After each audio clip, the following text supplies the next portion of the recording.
Class 10 civics. आज हम लोग सिविक्स में चैप्टर नंबर 3 चलेंगे। चैप्टर नंबर 2 तक की पढ़ाई आपने कर ली है। आज हम लोग चैप्टर नंबर 3 में चल रहे हैं और चैप्टर है लोकतंत्र और विविधता। लोकतंत्र और विविधता।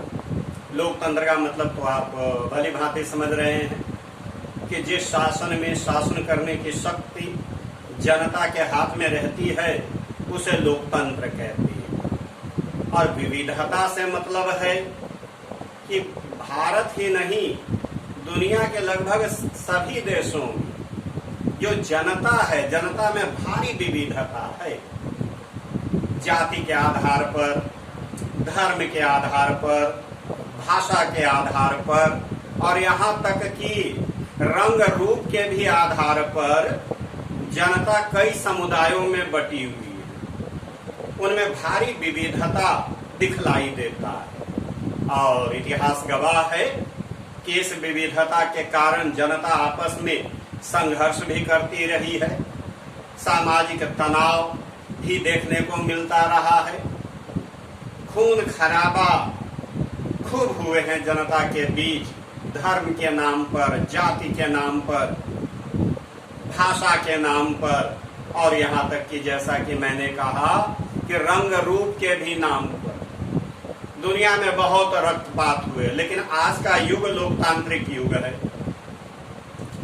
लोकतंत्र में ऐसे रक्तपात को सही नहीं ठहराया जा सकता, क्योंकि लोकतंत्र में शासन करने का अधिकार तो जनता के ही पास है। तो ये जनता को ही तय करना है कि इस विविधता में हम कैसे सामंजस्य स्थापित करें कि एक सर्वमान्य हल ढूंढा जा सके और शांतिपूर्ण एक सभ्य समाज का निर्माण किया जा सके। यह जिम्मेदारी लोकतंत्र में जनता के ही पास है। लोकतंत्र में खून खराबे को, रक्तपात को कभी भी उचित नहीं ठहराया जा सकता। जैसा कि मैंने कहा कि ऐसी विविधता तो हमें दुनिया के प्रायः सभी देशों में देखने को मिल जाता है।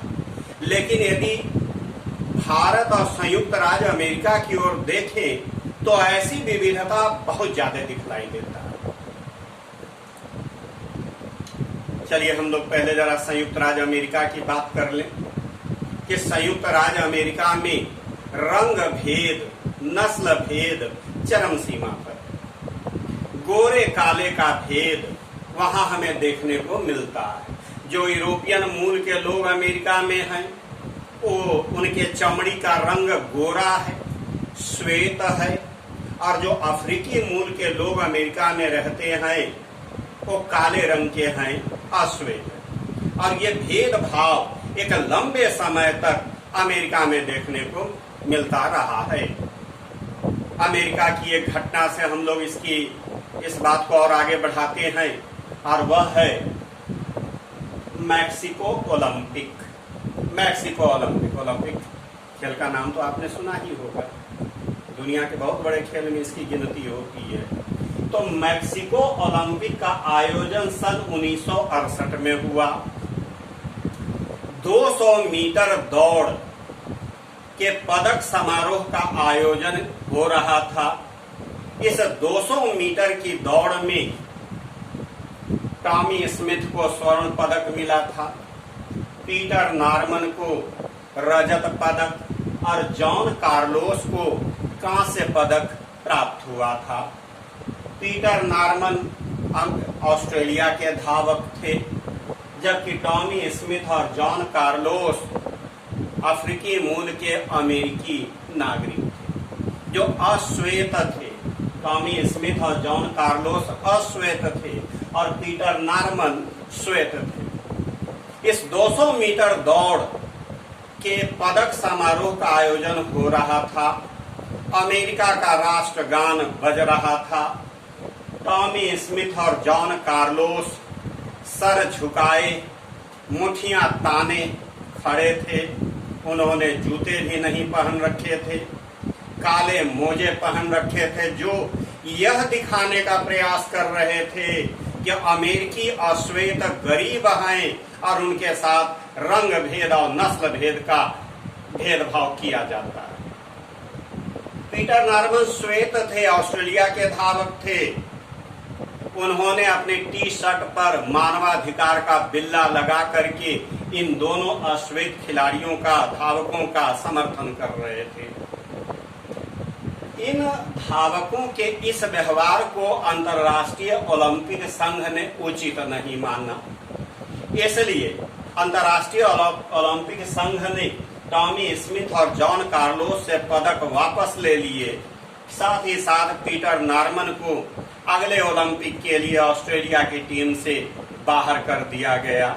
मगर इस घटना ने तो अंतर्राष्ट्रीय समुदाय का ध्यान अमेरिका की ओर तो खींच ही लिया कि भाई अमेरिका में नस्ल भेद और रंग भेद चरम सीमा पर है। अब देखने वाली बात यहाँ पर यह है कि पीटर नॉर्मन तो श्वेत थे, टॉमी स्मिथ और जॉन कार्लोस अश्वेत थे, फिर भी पीटर नॉर्मन रंग भेद और नस्ल भेद के जबरदस्त खिलाफ थे।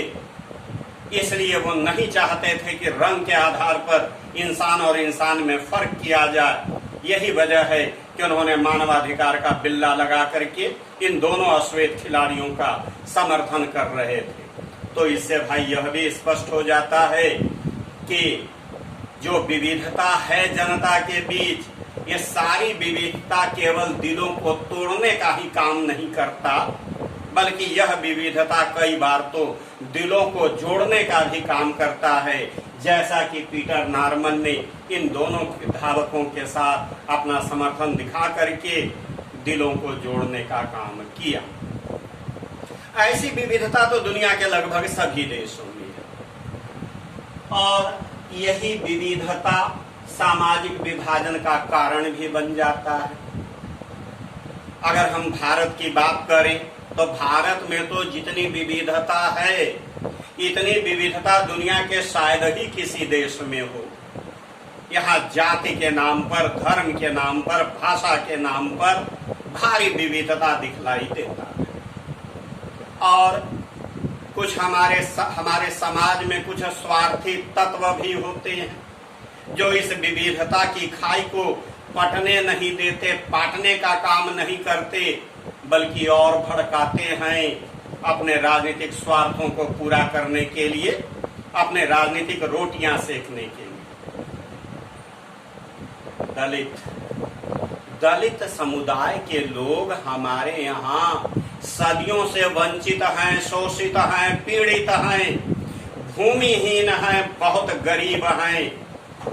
लेकिन ऐसी स्थिति में ऐसे कई स्वार्थी तत्व हैं जो दिलों को जुड़ने नहीं देते, बल्कि इनको और भड़काते रहती है, जिससे कि यह सामाजिक विविधता सामाजिक विभाजन का रूप ले लेता है और यह सामाजिक विभाजन एट लास्ट राजनीतिक विभाजन का रूप ले लेता है। इससे देश की एकता और अखंडता सुरक्षित नहीं रह पाता और साथ ही साथ लोकतंत्र भी चरमरा करके धाराशाही हो जाता है। इससे किसी का भला नहीं हो सकता, न व्यक्ति का, न समाज का, न राष्ट्र का। इसलिए अगर लोकतंत्र है तब तो हमें समाज के सभी समुदायों में सामंजस्य स्थापित करना ही होगा, तभी एक सभ्य समाज का निर्माण हो सकता है।